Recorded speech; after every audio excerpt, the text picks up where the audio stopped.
നിൻ വചനം ധ്യാനിക്കുമ്പോൾ നിൻ ഹൃദയം ആശ്വസിക്കും.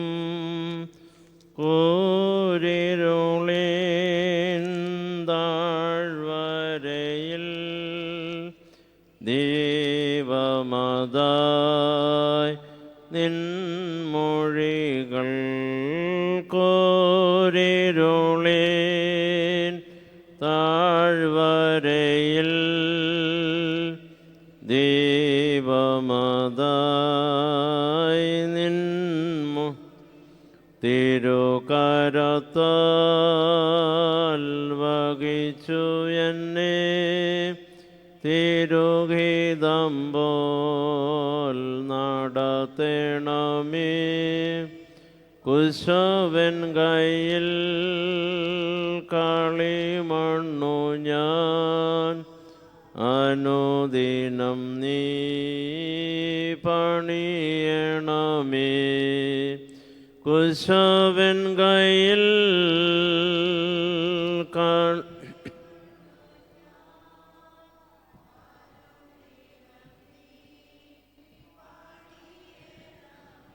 ദൈവതിരുനാമത്തിന് മഹത്വം ഉണ്ടായിരിക്കട്ടെ.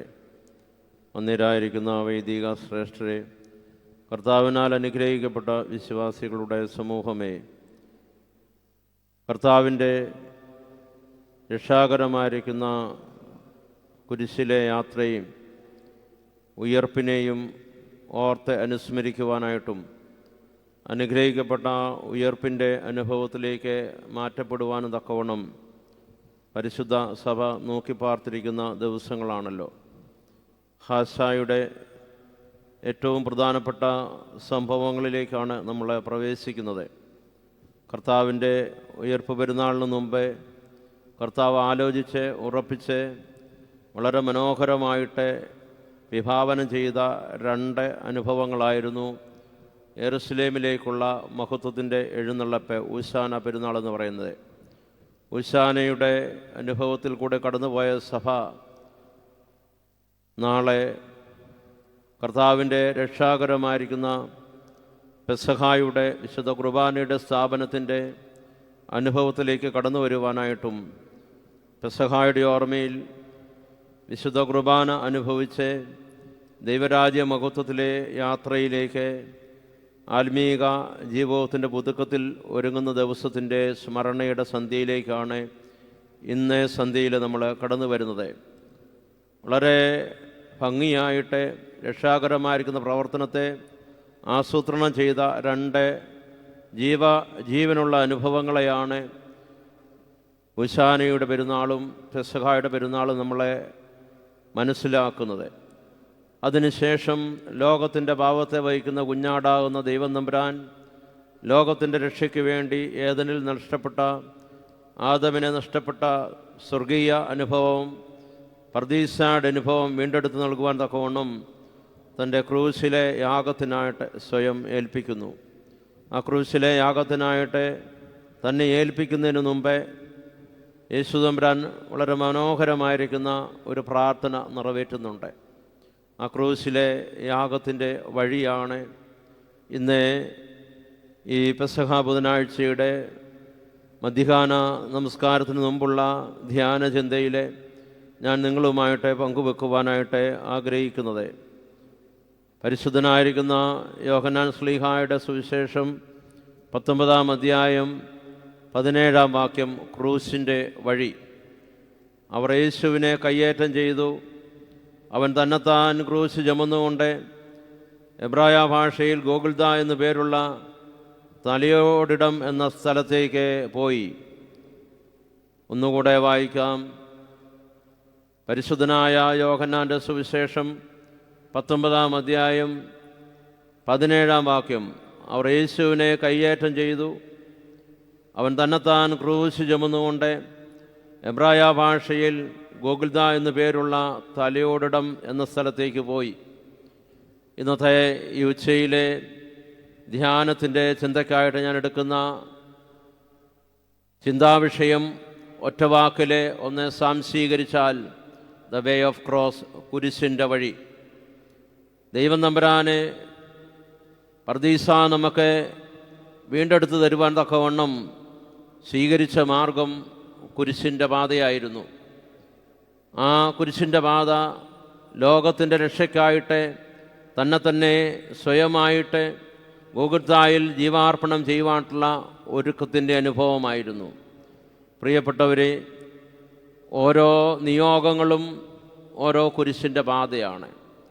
നമ്മളെല്ലാവരും കുരിശ് വഹിക്കേണ്ടവരാണ്.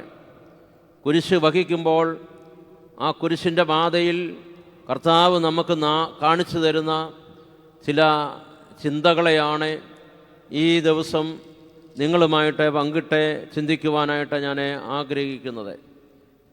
ദൈവം തമ്പുരാൻ നമ്മളെ ഏൽപ്പിക്കുന്ന എല്ലാ നിയോഗങ്ങളും, പ്രത്യേകമായിട്ട് ഈ ലോക ജീവിതത്തിലെ ജീവിതം എന്ന് പറയുന്നത് ഒരു കുരിശിൻ്റെ വഴിയാണ്. ജനിച്ച് ഒരു പൈതലായിട്ട് ലോകത്തിൽ ജീവിച്ചാൽ, പൈതൽ പ്രായം കഴിഞ്ഞാൽ ആ സമയം മുതലേ ഒരുപക്ഷെ മനുഷ്യന് കുരിശിൻ്റെ വഴി തുടങ്ങും. ഒരുപക്ഷെ നേരത്തെയുള്ള ജീവിത കാലഘട്ടങ്ങളിൽ കുഞ്ഞുങ്ങളുടെ ജീവിതമെന്ന് പറയുന്നത് വലിയ കഷ്ടപ്പാടും പ്രയാസവുമൊന്നുമില്ലായിരുന്നു.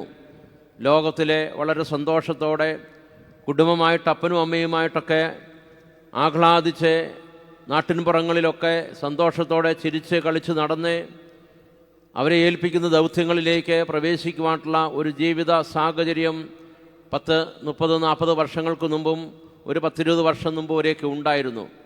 പക്ഷേ ഇന്നത്തെ കാലഘട്ടത്തിൽ ജനിച്ച് വീണ് ഒരു കുഞ്ഞ് അതിൻ്റേതായിരിക്കുന്ന പ്രാഥമിക വിദ്യാഭ്യാസത്തിൻ്റെ കാലഘട്ടം, പ്രത്യേകിച്ചും നമ്മൾ പറയുന്ന LKG, UKG ആരംഭിക്കുന്ന സമയം മുതലേ കുഞ്ഞുങ്ങളുടെ ജീവിതത്തിൽ വല്ലാത്ത കുരിശിൻ്റെ വഴി ആരംഭിക്കുകയാണ്. നമ്മൾ ഇപ്പോൾ മാതാപിതാക്കളെ ഏറ്റവും കൂടുതൽ പ്രാധാന്യം കൊടുക്കുന്നത് കുഞ്ഞുങ്ങളുടെ വിദ്യാഭ്യാസത്തിനാണ്.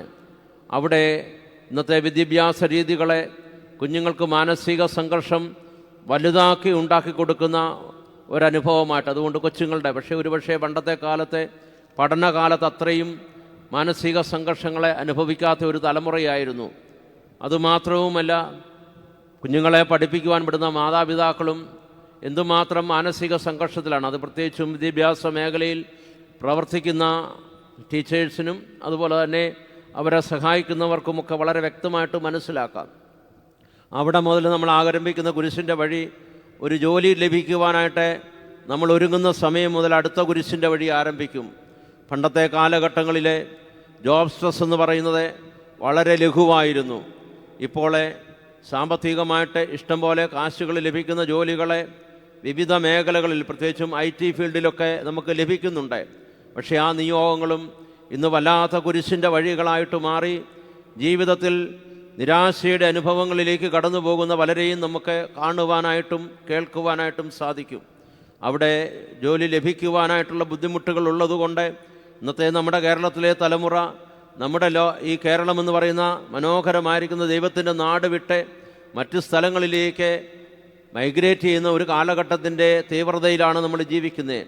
അതുകൊണ്ട് നമ്മുടെ ചെറുപ്പക്കാർ 40 വയസ്സിന് താഴെയുള്ളവരെയൊന്നും ഇന്ന് നമ്മുടെ വീടുകളിൽ അധികമായിട്ട് കാണുവാനായിട്ടില്ല. പള്ളികളിൽ വന്നാലും അതുതന്നെയാണ് അനുഭവം. മിക്കവാറും 40 വയസ്സിനും മുകളിലുള്ള ആൾക്കാരുടെ എണ്ണമാണ് പള്ളികളിൽ കൂടുതൽ. ചെറുപ്പക്കാരുടെ എണ്ണം കുറയുന്നു. കാരണം ജീവിക്കുവാനായിട്ട് നമ്മുടെ നാട്ടിൽ ഇപ്പോൾ പരിമിതമായിരിക്കുന്ന സാഹചര്യങ്ങൾ മാത്രമേ ഉള്ളൂ. വെളിയിൽ ജോലിക്ക് പോയി കഴിഞ്ഞാൽ നമുക്ക് വേണ്ട രീതിയിലുള്ള സാമ്പത്തിക നേട്ടങ്ങൾ ഉണ്ടാകും. പക്ഷേ അവിടെ വളരെ മനോഹരമായിരിക്കുന്ന ജീവിതാനുഭവങ്ങളിലും കുരിശിൻ്റെ വഴി, സഹനത്തിൻ്റെ വഴി, കഷ്ടപ്പാടിൻ്റെ വഴി, സംഘർഷങ്ങളുടെ വഴി കൂടുകയാണ്. അത് കഴിഞ്ഞാൽ നമ്മൾ ജീവിതത്തിലേക്ക് പ്രവേശിക്കുന്ന അനുഭവത്തിൽ ഒരു മനുഷ്യൻ്റെ കുരിശിൻ്റെ വഴിയായിട്ട് അവൻ്റെ കുടുംബജീവിതമാണ്. വിവാഹ ജീവിതത്തിലേക്ക് പ്രവേശിക്കുന്ന അവസരത്തിൽ കുരിശിൻ്റെ വഴിയിലേക്കുള്ളൊരു പ്രവേശനമാണ് കുടുംബജീവിതമെന്ന്. പ്രത്യേകിച്ചും എൻ്റെ മേഖലയുമായിട്ട് ഏറ്റവും കൂടുതൽ ഇപ്പോൾ ക്ലാസ് എടുത്ത് കൊടുക്കുന്നത് കുഞ്ഞുങ്ങൾക്ക് വേണ്ടിയിട്ടുള്ള വിവാഹപൂർവ്വ കൗൺസിലിങ്ങിലാണ്. കാരണം ഞാൻ പ്രവർത്തിക്കുന്ന ആ ഒരു മേഖലയിലാണ്. അപ്പം കുഞ്ഞുങ്ങളെ വിവാഹത്തിനായിട്ട് ഒരുക്കുന്ന ക്രമീകരണത്തിൽ ക്ലാസ് എടുത്ത് കൊടുക്കുന്ന സമയത്തിലത്തെ ഞാൻ പറയും, മക്കളെ എന്താണ് കുടുംബജീവിതം, വാട്ട് ഈസ് മാരിറ്റൽ ലൈഫ്. പിള്ളേർക്ക് പെട്ടെന്ന് ഞാൻ പറഞ്ഞു കൊടുക്കുന്ന ഒരു വഴി കുടുംബജീവിതം എന്ന് പറയുന്നത് ഒരു കുരിശിൻ്റെ വഴിയാണ്. പ്രത്യേകിച്ചും വിവാഹ ജീവിതത്തിലേക്ക് പ്രവേശിക്കുന്ന സമയത്ത് കുഞ്ഞുങ്ങളോട് പറഞ്ഞു കൊടുക്കാറുണ്ട്. വിവാഹത്തിൻ്റെ പ്രധാനപ്പെട്ട കൂദാശയുടെ സമയത്ത് അവരെ കിരീടം വാഴ്വിൻ്റെ ശുശ്രൂഷ മുഖാന്തരമാണ് കുടുംബജീവിതത്തിലേക്ക് മണവാളനും മണവാട്ടിയുമായിട്ട് അഭിഷേകം ചെയ്യുന്നത്.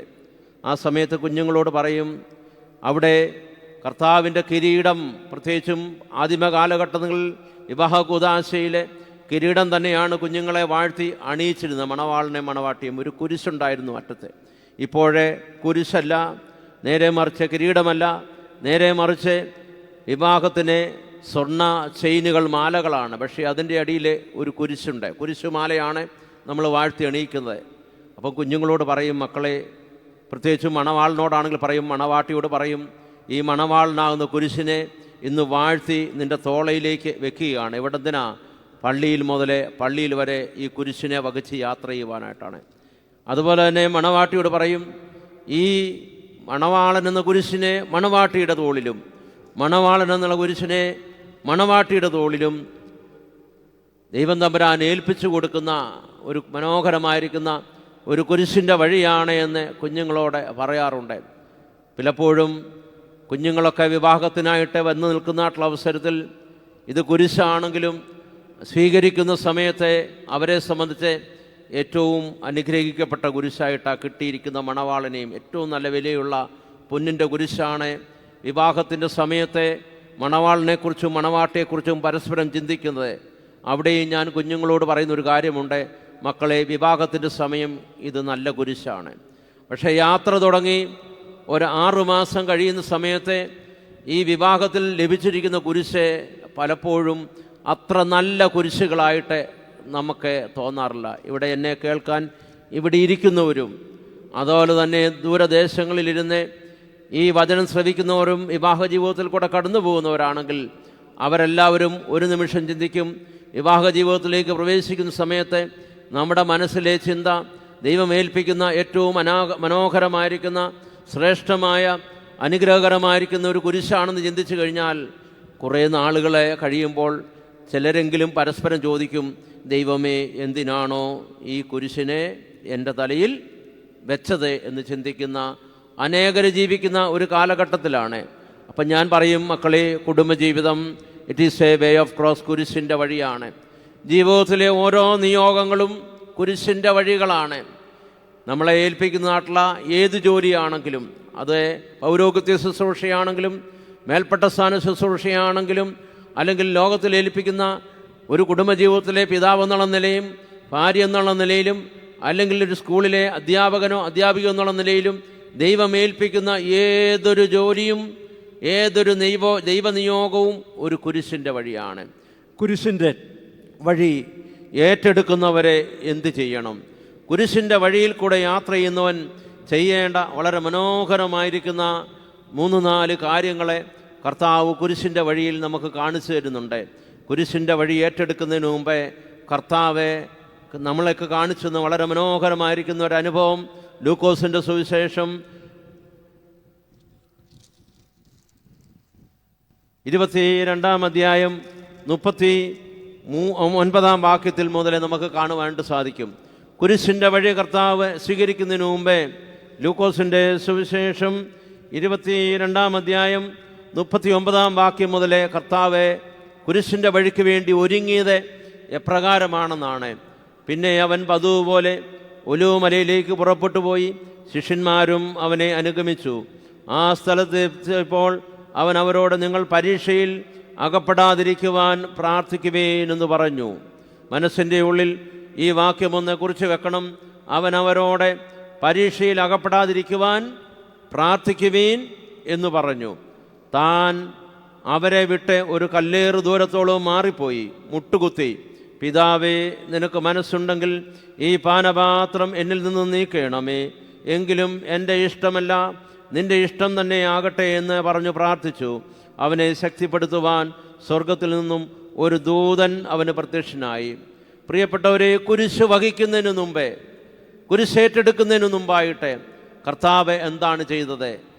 അന്ത്യാത്താഴത്തിന് ശേഷം തൻ്റെ ശിഷ്യന്മാരെയും കൂട്ടിക്കൊണ്ട് കർത്താവ് ഒലിവുമലയിലേക്ക് പോയി. 39-ാം വാക്യം, അവൻ പതിവ് പോലെ ഒലിവുമലയിലേക്ക് പുറപ്പെട്ടു പോയി. ശിഷ്യന്മാരും അവനെ അനുഗമിച്ചു. അതിനുശേഷം അവൻ ശിഷ്യന്മാരോട് പറഞ്ഞു, പരീക്ഷയിൽ അകപ്പെടാതിരിപ്പാൻ നിങ്ങൾ എനിക്ക് വേണ്ടി പ്രാർത്ഥിപ്പീൻ. അത് കഴിഞ്ഞതിന് ശേഷം യേശു തമ്പുരാൻ അവരെ വിട്ട് വേറിട്ട് പോയി. മുട്ടുകുത്തി, പിതാവേ, നിനക്ക് തിരുമനസ്സുണ്ടെങ്കിൽ ഈ പാനപാത്രം എങ്കിൽ നിന്നും നീക്കണേ എന്ന് പറഞ്ഞു. പ്രിയപ്പെട്ടവരെ, കുരിശേറ്റെടുക്കുന്നതിന് മുമ്പേ കർത്താവ് നമുക്ക് കാണിച്ചു തന്ന ഏറ്റവും ശ്രേഷ്ഠമായ മഹനീയമായ ഒരു മാതൃക എന്ന് പറയുന്നത്, കർത്താവ് പ്രാർത്ഥിച്ചിട്ടാണ് തൻ്റെ നിയോഗം കുരിശേറ്റെടുത്തത്. നമ്മളൊന്ന് ചിന്തിക്കണം.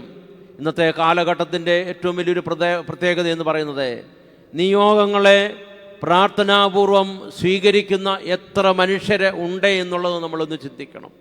അതേത് നിയോഗവുമായിക്കോട്ടെ, കർത്താവ് നമ്മളെ ഏൽപ്പിക്കുന്ന ഏത് നിയോഗവും മുമ്പോട്ട് കൊണ്ടുപോകണമെന്നുണ്ടെങ്കിൽ കർത്താവ് കാണിച്ചു തന്നെ, കുരിശ് ചുമക്കണമെന്നുണ്ടെങ്കിൽ ഉടയ തമ്പുരാന് പോലും വേറിട്ട് പോയി മുട്ടുകുത്തി തൻ്റെ ജീവിതത്തിലെ ഏറ്റവും സങ്കടകരമായിരിക്കുന്ന മരണത്തെ നേരിടുവാൻ പോകുന്ന അനുഭവത്തിലേക്ക് പ്രവേശിക്കുന്നതിന് മുമ്പായിട്ട് കർത്താവിൻ്റെ സന്നിധിയിൽ കണ്ണുനീരോടെ പ്രാർത്ഥിച്ചെങ്കിൽ പ്രാർത്ഥിക്കാതെ കർത്താവിന് പോലും കുരിശ് സ്വീകരിക്കുവാൻ പറ്റുകയില്ലായിരുന്നു. കർത്താവ് കാണിച്ചത് മകനീയമായൊരു മാതൃകയാണ്. പ്രാർത്ഥിച്ചിട്ട് കുരിശേറ്റെടുക്കുന്നവനെ ഒരിക്കലും അതിട്ടിട്ട് പോകുവാൻ കഴിയുകയില്ല. പ്രത്യേകിച്ചും ഏതൊരു നിയോഗവും, ദൈവമേൽപ്പിക്കുന്ന ഏതൊരു നിയോഗങ്ങളും പ്രാർത്ഥനാപൂർവം ഏറ്റെടുക്കേണ്ട ഒരു സമയമാണ്. പ്രത്യേകിച്ചും ഞാൻ കുഞ്ഞുങ്ങളോട് പറയും, വിവാഹത്തിനായിട്ട് ഒരുങ്ങുമ്പോൾ കുടുംബജീവിതം എന്ന് പറയുന്നത് ഏറ്റവും വലിയൊരു കുരിശിൻ്റെ യാത്രയാണ്. ആ കുരിശിൻ്റെ യാത്രയിലേക്ക് പോകുമ്പോൾ അത് വളരെയധികം പ്രാർത്ഥിച്ചും ധ്യാനിച്ചും ഉപവസിച്ചും ഏറ്റെടുക്കണം. പക്ഷേ കഷ്ടമെന്ന് പറയട്ടെ, ഇന്ന് ഏറ്റവും കൂടുതൽ പ്രാർത്ഥിക്കാതെ ഏറ്റെടുക്കുന്ന ഒരു നിയോഗമെന്ന് പറയുന്നത് കുടുംബജീവിതമാണ്. വിവാഹ ജീവിതത്തിന് വേണ്ടിയിട്ട് നമ്മുടെ മാതാപിതാക്കളും കുഞ്ഞുങ്ങളും ഒത്തിരി ഒരുക്കങ്ങളെ നിറവേറ്റാറുണ്ട്. എന്തുമാത്രം പൈസകളെ അതിനു വേണ്ടിയിട്ട് ചെലവഴിക്കും. ആർഭാടത്തിൻ്റെ ഒരു പൂരമാണ് വിവാഹമെന്ന് പറയുന്നത്. ഒരു പരിധിവരെ നമ്മുടെ വിവാഹത്തിൻ്റെതായിരിക്കുന്ന ആർഭാടങ്ങളൊക്കെ കുറയ്ക്കേണ്ട കാലഘട്ടം അതിക്രമിച്ചിരിക്കുകയാണ്. എത്രയോ ലക്ഷം രൂപകളാണ് നമ്മൾ വിവാഹത്തിനായിട്ട് പൊടിച്ചു കളയുന്നത്. എന്തുമാത്രം ഒരുക്കങ്ങളെ നമ്മൾ വിവാഹത്തിന് വേണ്ടിയിട്ട് നടത്തും. പക്ഷേ വളരെ സങ്കടകരമായിരിക്കുന്ന ഒരു കാര്യമെന്ന് പറയുന്നത്, ദൈവസന്നിധിയിൽ ആത്മീകമായിട്ട് കണ്ണുനീരോടെ പ്രാർത്ഥിച്ച് ഒരുങ്ങി കുടുംബജീവിതത്തിലേക്ക് പ്രവേശിക്കുന്ന ദമ്പതികളുടെ എണ്ണം വളരെ ചുരുങ്ങിയതാണ് എന്നുള്ള ഒരു യാഥാർത്ഥ്യമുണ്ട്. അതുകൊണ്ടാണ് ഇന്ന് കുടുംബജീവിതത്തിൽ അനുഗ്രഹകരമായിരിക്കുന്ന സന്തോഷത്തിൻ്റെ അനുഭവങ്ങൾ പങ്കിടുന്നതിന് പകരം നിരാശയുടെയും വേർപാടിൻ്റെയും ഒറ്റപ്പെടലിൻ്റെയും അതുപോലെ തന്നെ ഡിവോഴ്സിൻ്റെയും അനുഭവങ്ങളിലേക്ക് കടന്നു പോകുന്നത്. ഒരു പള്ളിയിലെ വികാരിയായിട്ടിരിക്കുമ്പോൾ ഒരു വിവാഹ കൂദാശയ്ക്കായിട്ട് മണവാളനും മണവാട്ടിയും ഒരുങ്ങി. അവർ രണ്ടുപേരും, മണവാളനും മണവാട്ടിയും, ഞാൻ ശുശ്രൂഷ അനുഷ്ഠിക്കുന്ന ആ പള്ളിയിലെ അംഗങ്ങളായിരുന്നു. രണ്ടുപേരും അവിടെ തന്നെയുണ്ട്. പക്ഷേ വിവാഹത്തിനായിട്ട് ഒരുങ്ങി വന്നു. വിവാഹം ആർഭാടമാക്കുവാൻ തക്കവണ്ണം മെത്രാച്ചനെയും വിളിച്ചു കൊണ്ടുവന്ന് മെത്രാച്ചനെ കൊണ്ടാണ് വിവാഹ ശുശ്രൂഷ നടത്തിച്ചത്. പക്ഷേ ആ കുഞ്ഞുങ്ങൾ രണ്ടുപേരും 10, 28, 30 വയസ്സ് പ്രായമായിട്ടുള്ളവരാ. മണവാളനും പള്ളിയിൽ വന്നൊന്നും കുമ്പസാരിച്ചില്ല, കുർബാന അനുഭവിച്ചില്ല. മണവാട്ടിയും കുമ്പസാരിച്ചില്ല, കുർബാന അനുഭവിച്ചില്ല. രണ്ടുപേരും കുഞ്ഞാനെ നിർബന്ധിക്കുവാനായിട്ട് ഒരു പരിധി കൂടുതൽ പോയില്ല. കാരണം സ്വന്തമായിട്ട് വിവാഹത്തിന് മുമ്പേ അനുതാപത്തോടെ ദൈവസന്നിധിയിൽ വന്ന് കുമ്പസാരിച്ച് പ്രാർത്ഥിച്ച് വിശുദ്ധിയോടെ കുർബാന അനുഭവിച്ചതിന് ശേഷം വിവാഹത്തിനായിട്ട് ഒരുങ്ങണമെന്നുള്ളത് പലപ്പോഴും ഞങ്ങളൊക്കെ പറഞ്ഞു കൊടുക്കാറുള്ളതാണ്. അവരോടും പറഞ്ഞു. പക്ഷേ കുമ്പസാരിച്ചില്ല, അവർ കുർബാന, രണ്ടുപേരും നാട്ടിലുള്ള കുഞ്ഞുങ്ങളുമായിരുന്നു, അവരനുഭവിച്ചില്ല. പക്ഷേ കോവിഡിൻ്റെ കാലഘട്ടം കഴിഞ്ഞതിന് ആ ഒരു കാലഘട്ടത്തിലാണ്. പക്ഷേ മെത്രാച്ചനെ കൊണ്ടുവന്ന് വിവാഹ കൂദാശ നടത്തി.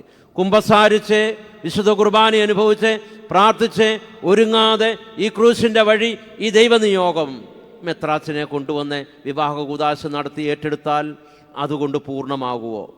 നമ്മളൊന്ന് ചിന്തിക്കേണ്ട ഒരു കാലഘട്ടമാണ്. അതിനുശേഷമുള്ള ആ വിവാഹ കൂദാശയിലെ പിന്നെയുള്ള കാര്യങ്ങളൊന്നും ഞാൻ പറയുന്നില്ല. ഇപ്പം ഏറ്റവും കൂടുതൽ നമ്മുടെ സഭയിലെ പ്രാർത്ഥിക്കാതെ ഒരുക്കമില്ലാതെ ഏറ്റെടുക്കുന്ന ഒരു കൂദാശ ഏതായിട്ട് മാറിയിരിക്കുന്നു? വിവാഹ കൂദാശയായിട്ട് മാറി. നമ്മൾ ചിന്തിക്കണം, ഇതൊരു കുരിശിൻ്റെ വഴിയാണ്. കുരിശിൻ്റെ വഴി ഏറ്റെടുക്കണമെന്നുണ്ടെങ്കിൽ എങ്ങനെ ഏറ്റെടുക്കണം? പ്രാർത്ഥനയോടെ ഏറ്റെടുക്കണം.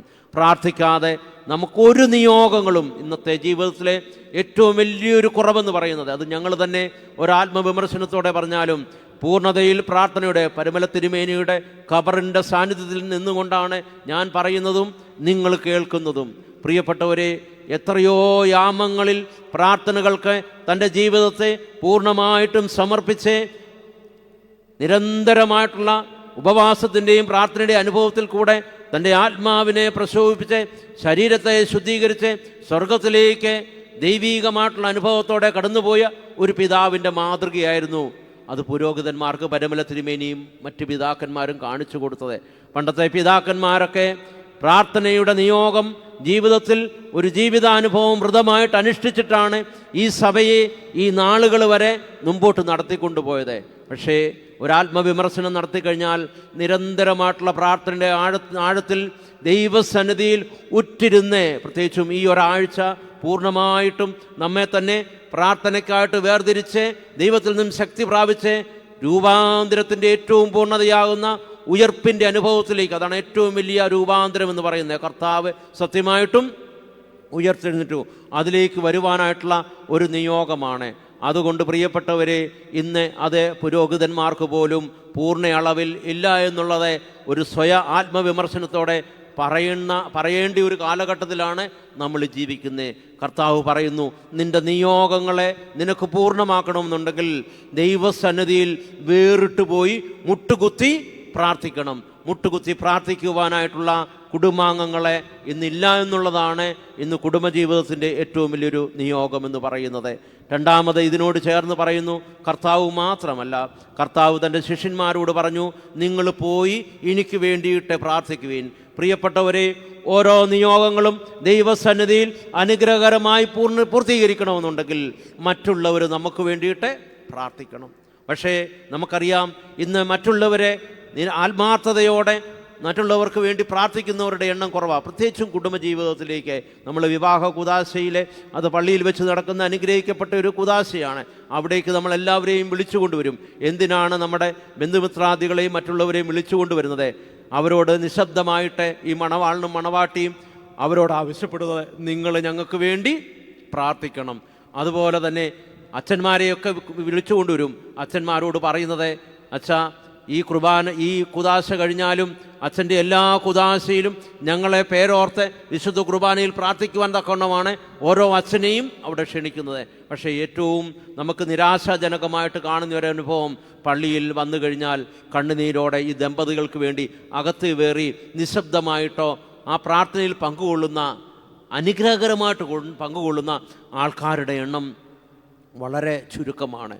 പലപ്പോഴും ഈ വിവാഹ കൂദാശകളെ വല്ലാത്തൊരു ആഘോഷങ്ങളായിട്ട് മാറിയിട്ട് നമ്മുടെ കൂദാശകളിൽ ഈ മുറ്റത്തിനും പടിഞ്ഞാറ് വശത്ത് നിന്ന് കൂദാശയ്ക്ക് ഭംഗം വരുന്ന രീതിയിലെ അവരുടേതായിട്ടുള്ള പെരുമാറ്റ രീതികളെ വർദ്ധിച്ചു വരുന്ന ഒരു കാലഘട്ടത്തിലാണ് നമ്മൾ കാണുന്നത്. അത് കഴിഞ്ഞുള്ള ആഘോഷങ്ങളും ദൈവമില്ലാത്ത ആഘോഷങ്ങളാണ്. അതുകൊണ്ട് നമ്മുടെ നിയോഗം പൂർണ്ണമാകണമെന്നുണ്ടെങ്കിൽ ഒന്ന് നമ്മൾ പ്രാർത്ഥിക്കണം, രണ്ടാമത് ആര് പ്രാർത്ഥിക്കണം? മറ്റുള്ളവർ നമുക്ക് വേണ്ടി പ്രാർത്ഥിക്കണം. അത് ഞാൻ ആമുഖമായിട്ടൊന്ന് പറഞ്ഞു മാത്രമേ ഉള്ളൂ. അതുകൊണ്ട് കർത്താവ് തൻ്റെ നിയോഗം ഏറ്റെടുക്കുന്നതിന് മുമ്പേ, പ്രാർത്ഥിച്ചതിന് ശേഷമാണ് നമ്മുടെ ഓരോ നിയോഗങ്ങളും ഏറ്റെടുക്കുന്നതിന് മുമ്പേ ഈ ആകാശാഴ്ച നിയോഗങ്ങൾക്ക് വേണ്ടിയിട്ട് നമ്മളെ തന്നെ സ്വയം മാറ്റി പ്രാർത്ഥിക്കുവാനായിട്ടുള്ള കുരിശുകൾ വരുമ്പോൾ കൂടുതലായിട്ട് പ്രാർത്ഥനയിലിരിക്കണം. അതിനുള്ള അനുഭവങ്ങളാണ്. 2, മറ്റുള്ളവർ നമുക്ക് വേണ്ടി കണ്ണുനീരോടെ പ്രാർത്ഥിച്ചാലേ നമ്മുടെ നിയോഗങ്ങളെ നമുക്ക് പൂർത്തീകരിക്കുവാനായിട്ട് പറ്റുകയുള്ളൂ. ഞാൻ ആമുഖമായിട്ടൊന്ന് പറഞ്ഞു എന്ന് മാത്രമേ ഉള്ളൂ. ഈ കുരിശിൻ്റെ വഴിയിലേക്ക് വരുമ്പോഴത്തേക്കിനെ കുരിശിൻ്റെ വഴി നൽകുന്ന 4 പാഠങ്ങളുണ്ട്. അത് പറഞ്ഞ് ഞാൻ എൻ്റെ ഈ ഉച്ചയിലെ ചിന്തകൾ അവസാനിപ്പിക്കുവാനായിട്ടാണ് ഞാൻ ആഗ്രഹിക്കുന്നത്. ഒന്ന്, കുരിശിൻ്റെ വഴി എന്ന് പറയുന്നത് കർത്താവ് കാണിച്ചു തരുന്ന വളരെ മനോഹരമായ ഒരു മാർഗം, ഒരു മനോഹരമായിരിക്കുന്ന ഒരു പാഠം എന്ന് പറയുന്നത് it is a way of silence. കുരിശിൻ്റെ വഴി ആരംഭിക്കുന്നത് ഇവിടെ നിന്നാണ്.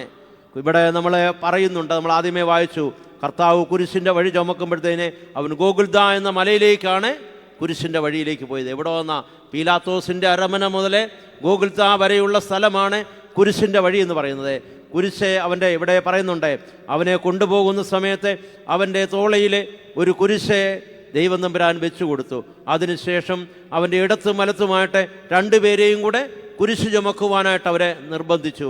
ഈ 3 പേരും കർത്താവ് നടുക്ക് നിന്ന് കുരിശും ഇടത്ത് വശത്തും വലത്തുവശത്തുമായിട്ട് 2 കള്ളന്മാരും കുരിശ് ചുമന്നുകൊണ്ട് ഗോകുൽത്തായുടെ യാത്ര അല്ലെങ്കിൽ കുരിശിൻ്റെ വഴി മുമ്പോട്ട് പോവുകയാണ്.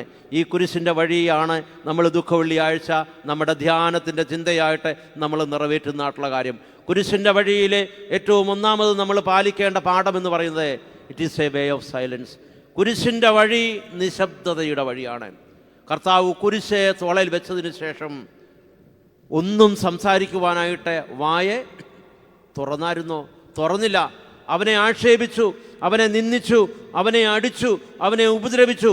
വേദനകളുടെ ആധിക്യത്തിൽ കൂടി ഇതുവരെ രാജാവായിട്ട് ജീവിച്ചവൻ, കഴിഞ്ഞ ഞായറാഴ്ച യെരുശലേമിലേക്ക് രാജാവായിട്ട് പ്രവേശിച്ചവനെ ഏറ്റവും നിന്ദ്യമായിരിക്കുന്ന രീതിയിൽ കുരിശ് തോളയിൽ കൊടുത്ത് ആക്ഷേപിച്ച് മുമ്പോട്ട് പോകുമ്പോഴത്തേക്കിനെ എന്തെല്ലാം ആക്ഷേപങ്ങൾ അവൻ സഹിച്ചു. പക്ഷേ കർത്താവ് അതിനൊന്നും ഒരു വാക്കുപോലും മറുപടി പറഞ്ഞില്ല എന്നുള്ളതാണ് നമ്മൾ മനസ്സിലാക്കേണ്ടത്.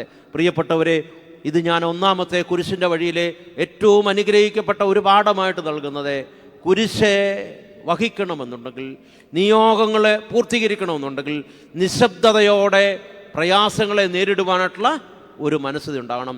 കുരിശ് കൂടുമ്പോൾ ആവശ്യമില്ലാതെ അതും ഇതും അങ്ങോട്ടും ഇങ്ങോട്ടും പറഞ്ഞാൽ ആ ജീവിതം നശിച്ചു പോകും. പ്രത്യേകിച്ചും കുടുംബജീവിതത്തിലേക്ക് വരുമ്പോൾ ഒത്തിരി കുരിശുകൾ, പ്രയാസങ്ങളെ, ബുദ്ധിമുട്ടുകളെ പ്രതീക്ഷിക്കാത്തത് മുമ്പോട്ട് വരും. അവിടെയൊക്കെ നിശബ്ദതയുടേതായിരിക്കുന്ന മാർഗങ്ങളെ ഒന്ന് സ്വീകരിക്കുവാനായിട്ട്, ഒന്നും മിണ്ടാതിരിക്കുവാൻ തക്കവണ്ണം ഒന്നേ നമ്മുടെ നാവിനെ നിയന്ത്രിച്ച് നിശബ്ദതയോടെ ചില നിമിഷങ്ങളെ നിറവേറ്റുവാനുള്ള മാർഗങ്ങളെ. പ്രിയപ്പെട്ടവരെ, ഈ ഹാശായുടെ അനുഭവം എന്ന് പറയുന്നത് അത് കുരിശിൻ്റെ വഴിയിൽ ഒരാഴ്ച നിശബ്ദതയോടെ ചെലവഴിക്കുവാനായിട്ടുള്ള നമ്മുടെ മനസ്സിനെ, നാവിനെ നോമ്പിൻ്റെ അനുഭവം. ഞാൻ പലപ്പോഴും എൻ്റെ പള്ളിയിൽ പറയുന്നൊരു കണ്ട്, എന്താണ് നോമ്പെന്ന് ചോദിച്ചു കഴിഞ്ഞാൽ, നോമ്പ് എന്താണെന്ന് ചോദിച്ചു കഴിഞ്ഞാൽ മരണത്തിൻ്റെ അനുഭവത്തിലേക്ക് നമ്മൾ പ്രവേശിക്കുന്ന ഒരു അനുഭവമാണ്. കാരണം മരിച്ചിരിക്കുന്ന അനുഭവത്തിൽ നമ്മൾ കാണുകയില്ല, കേൾക്കുകയില്ല, സംസാരിക്കുകയില്ല, പറയുകയില്ല, നമ്മളെ കുടിക്കുകയില്ല, നമ്മൾ ഭക്ഷിക്കുകയില്ല. അതുപോലെ തന്നെ നമ്മുടെ ഉറക്കവും ഒരു ചെറിയ മരണമാണ്. എല്ലാ ദിവസവും ഏകദേശം 3-4 മണിക്കൂർ നമ്മളെ മരണത്തിൻ്റെ അനുഭവത്തിലേക്ക്, എന്നതാ നല്ല ഉറക്കത്തിൽ നമ്മൾ കാണുകയില്ല, കേൾക്കുകയില്ല, സംസാരിക്കുകയില്ല, ഉറങ്ങില്ല. അതുകൊണ്ട് നോമ്പ് എന്താണെന്ന് ചോദിച്ചു കഴിഞ്ഞാൽ ഒരു ചെറിയ ഉറക്കം, ഒരു ചെറിയ മരണമാണ്. എന്ന് പറഞ്ഞാൽ എന്നതാ, കാണരുത്, കേൾക്കരുത്, ഭക്ഷിക്കരുത്, ആവശ്യമില്ലാതെ ഒന്നും ചിന്തിക്കുകയും ചെയ്യരുത്. അതുകൊണ്ട് നമ്മളെ നിശബ്ദത പാലിക്കുക എന്ന് പറഞ്ഞു കഴിഞ്ഞാൽ കേവലം നമ്മുടെ നാവിനെ ഒരു മരണത്തിൻ്റെ അനുഭവത്തിലേക്ക്, അല്ലെങ്കിൽ വളരെയധികം ആത്മീകമായിരിക്കുന്ന ഉന്നതിയുടെ അനുഭവത്തിലേക്ക് നമ്മളെ തന്നെ സ്വയം മാറ്റുന്ന ഒരു അനുഭവമാണ്. അതുകൊണ്ട് ഒന്നാമത്തെ മാർഗം, നിയോഗങ്ങളെ മുമ്പോട്ട് കൊണ്ടുപോകണമെന്നുണ്ടെങ്കിൽ കുരിശുകൾ കൂടുമ്പോൾ ഒന്ന് നിശബ്ദതയോടെ പ്രതികരിക്കാതിരിക്കുവാനായിട്ട് സാധിക്കണം. നമ്മുടെ പ്രതികരണങ്ങളാണ് പലപ്പോഴും നമ്മുടെ ബന്ധങ്ങളും നമ്മുടെ ജീവിതങ്ങളും തകർക്കുന്നതായിട്ടുള്ള അനുഭവം. അതുകൊണ്ട് നിശബ്ദത. ഇനി അഥവാ നമ്മളെ കുരിശിൻ്റെ വഴി ഉണ്ടാകുമ്പോൾ സംസാരിക്കണമെന്നുണ്ടെങ്കിൽ 5 കാര്യങ്ങളെ ശ്രദ്ധിക്കണം. 1 നിശബ്ദതയായിരിക്കണം, 2 സംസാരിക്കണമെന്നുണ്ടെങ്കിൽ ആ 5 കാര്യങ്ങളെ പറ്റി ഞാൻ പറയുന്നത്, തിങ്ക് ബിഫോർ സ്പീക്ക്. സംസാരിക്കുന്നതിന് മുമ്പേ എന്നാ എടുക്കണം? ചിന്തിക്കണം. Think before speak. ഈ തിങ്കിനെ ഇംഗ്ലീഷിലെ ആ തിങ്ക് എന്ന് പറയുന്ന വാക്ക് 5 അക്ഷരങ്ങളാണ്, THINK. നമ്മൾ ചിന്തിക്കണം. Think before speak. 1 T. നമ്മളെ ചില കാര്യങ്ങളൊക്കെ പ്രതികരിക്കുന്നതിന് മുമ്പ് ചിന്തിക്കേണ്ടതാ. T. Is it true? ഞാൻ പറയുന്ന കാര്യം സത്യമാണോ, അത് മറ്റുള്ളവർക്ക് സത്യകരമായിരിക്കുന്നൊരു അനുഭവമാണോ എന്ന് ചിന്തിച്ചിട്ട് വേണം. പലപ്പോഴും നമ്മുടെ ജീവിതത്തിൽ പ്രയാസങ്ങൾ ഉണ്ടാകുമ്പോൾ, കഷ്ടപ്പാടുകൾ ഉണ്ടാകുമ്പോൾ, ഇഷ്ടപ്പെടാതെ വരുമ്പോൾ നമ്മൾ പലതും പറയും.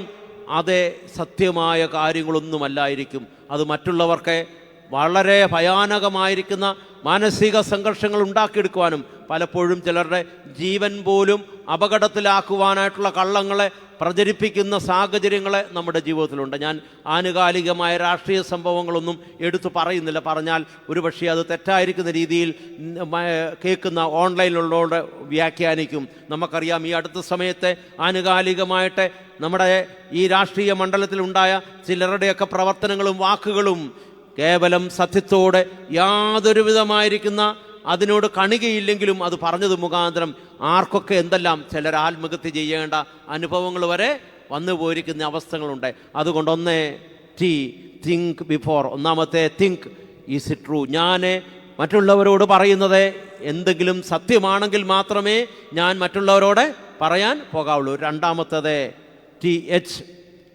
Is it helpful? ഞാൻ പറയുന്നത് it is helping for others for their life. ജീവിതത്തിൽ മറ്റുള്ളവരുടെ നന്മയ്ക്ക് വേണ്ടി അനുഗ്രഹത്തിന് വേണ്ടിയിട്ടുള്ളതാണോ എന്നൊന്ന് ചിന്തിച്ചതിന് ശേഷം ഞാൻ മറ്റുള്ളവരോട് ചില സമയത്തെ എനിക്ക് കുരിശുണ്ടാവുമ്പോൾ, പ്രയാസമുണ്ടാവുമ്പോൾ, കഷ്ടപ്പാടുണ്ടാവുമ്പോൾ നമ്മളൊന്ന് സംസാരിക്കാനായിട്ട് ശ്രമിക്കണം. പലപ്പോഴും നമ്മുടെ വാക്കുകളെ മറ്റുള്ളവരെ സഹായിക്കുന്നതിന് പകരം വളരെയധികം ദോഷങ്ങളെ ചെയ്യുന്ന വാക്കുകളെ അറിയാതെയോ അറിഞ്ഞോ നമ്മുടെയൊക്കെ വായിൽ നിന്നും വന്നു പോകും. അത് കുടുംബജീവിതങ്ങൾ നശിപ്പിക്കും, വ്യക്തിബന്ധങ്ങൾ നശിപ്പിക്കും, ലോകത്തിൽ പലയിടങ്ങളിലും പ്രയാസങ്ങളുണ്ടാവും. അതുകൊണ്ട് രണ്ടാമത് ചിന്തിക്കുക, ഈസ് ഇറ്റ് ഹെൽപ്ഫുൾ? എൻ്റെ വാക്കുകളെ മറ്റുള്ളവർക്ക് ഏതെങ്കിലും രീതിയിൽ അനുഗ്രഹകരമാണോ? മൂന്നാമത് THI, ഈസ് ഇറ്റ് ഇൻസ്പയറിങ്? നമ്മൾ വളരെ അധികം ഹൃദയത്തിൻ്റെ ഉള്ളിൽ ചിന്തിക്കണം, is my words are inspiring to others?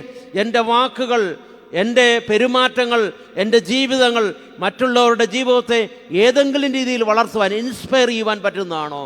പക്ഷേ നമ്മുടെയൊക്കെ പലപ്പോഴുമുള്ളൊരു കുഴപ്പം, മറ്റുള്ളവരെ ഇൻസ്പയർ ചെയ്യുന്നല്ല, മറ്റുള്ളവരെ ഡീമോട്ടിവേറ്റ് ചെയ്യുന്ന വാക്കുകളാണ് നമ്മുടെ ജീവിതത്തിൻ്റെ ഉള്ളിൽ അറിഞ്ഞോ അറിയാതെയോ വന്നു പോകുന്നതായിട്ടുള്ള കാര്യങ്ങളെ. നമ്മുടെ ജീവിതത്തിൽ യേശുക്രിസ്തുവിൻ്റെ ജീവിതത്തിലെ സ്വഭാവത്തിലേക്ക് പോകുമ്പോൾ എപ്പോഴും മറ്റുള്ളവർക്ക് ഇൻസ്പയറിംഗ് ആയിരുന്നു കർത്താവിൻ്റെ ജീവിതത്തിൻ്റെ മാതൃകകളെ. നമ്മുടെ ഹൃദയത്തിൻ്റെ ഉള്ളിൽ മറ്റുള്ളവർ നമ്മുടെ അവസാനം വരെ ഒന്ന് അവരുടെ ഓർമ്മ നിലനിൽക്കണമെന്നുണ്ടെങ്കിൽ നമ്മൾ ആരെയെ ഓർക്കുന്നേ?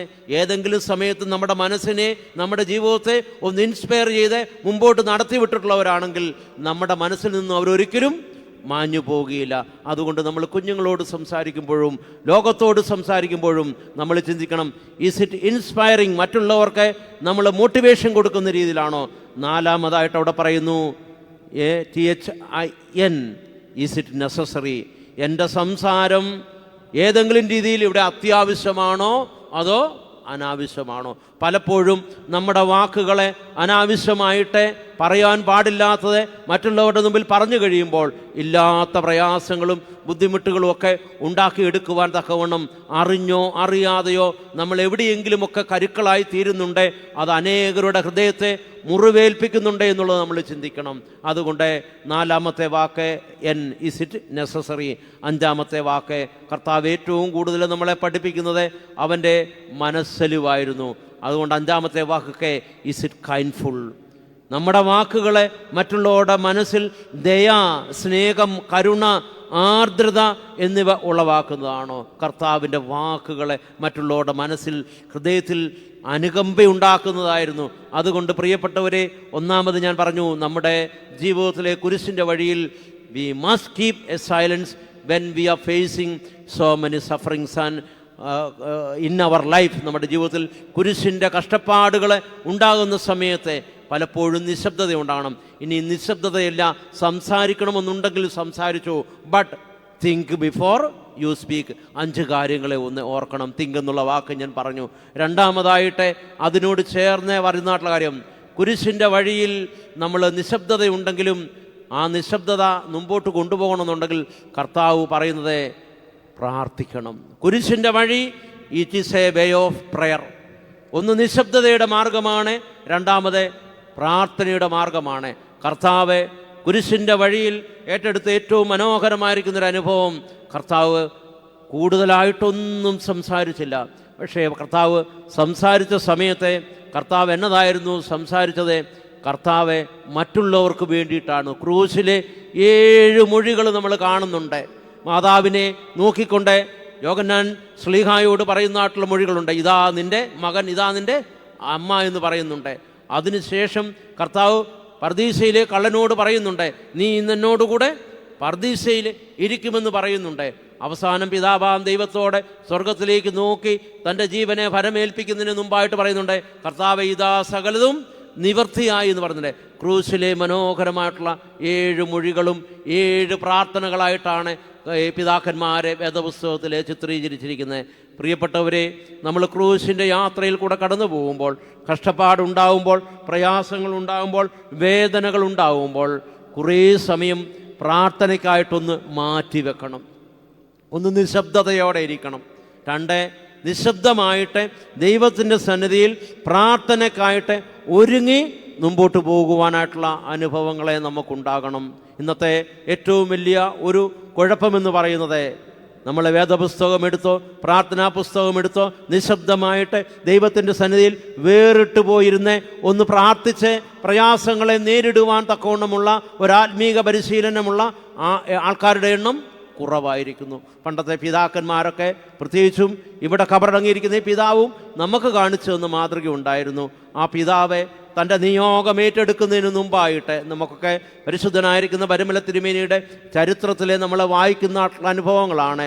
മേൽപ്പെട്ട സ്ഥാനത്തേക്ക് അദ്ദേഹവും അദ്ദേഹത്തോടൊപ്പം മറ്റുവരും 7 പേരെ മാറ്റപ്പെട്ടതിന് ശേഷം ഭദ്രാസനങ്ങൾ 7 നിയോഗിച്ച് ഈ നിയോഗങ്ങളെ ഏൽപ്പിക്കുന്നതിന് മുമ്പായിട്ട് ആ പിതാവ് ഏറ്റെടുത്തിയൊരു മാർഗം നിങ്ങൾക്കൊക്കെ അറിയാം. വെട്ടിക്ക് ദേറായിലേക്ക് പോയതിനു ശേഷം അവിടെ മറ്റ് പിതാക്കന്മാരും കൂടെ ഇരുന്നാണെന്നാണ് ഞാൻ മനസ്സിലാക്കുന്നത്.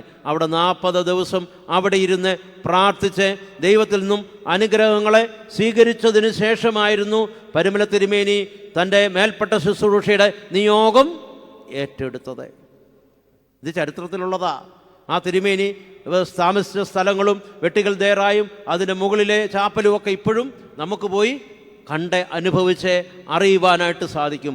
നിയോഗങ്ങളെ പ്രാർത്ഥനാപൂർവം ദൈവസന്നിധിയിൽ സമർപ്പിച്ചിട്ടാണ് ഏറ്റെടുത്തത്. അതിനു മുമ്പ് കർത്താവ് നമുക്ക് പ്രാർത്ഥനയുടെ ഒരനുഭവം കാണിക്കുന്നുണ്ട്. കർത്താവ് ഈ ലോകത്തിലെ തൻ്റെ പരസ്യ ശുശ്രൂഷ ഏറ്റെടുക്കുന്നതിന് മുമ്പായിട്ട് കർത്താവ് 40 രാവും 40 പകലും എങ്ങോട്ട് പോയി? ലോകത്തിൽ നിന്നും വേറിട്ട് എങ്ങോട്ട് പോയി? മരുഭൂമിയിലേക്ക് പോയി.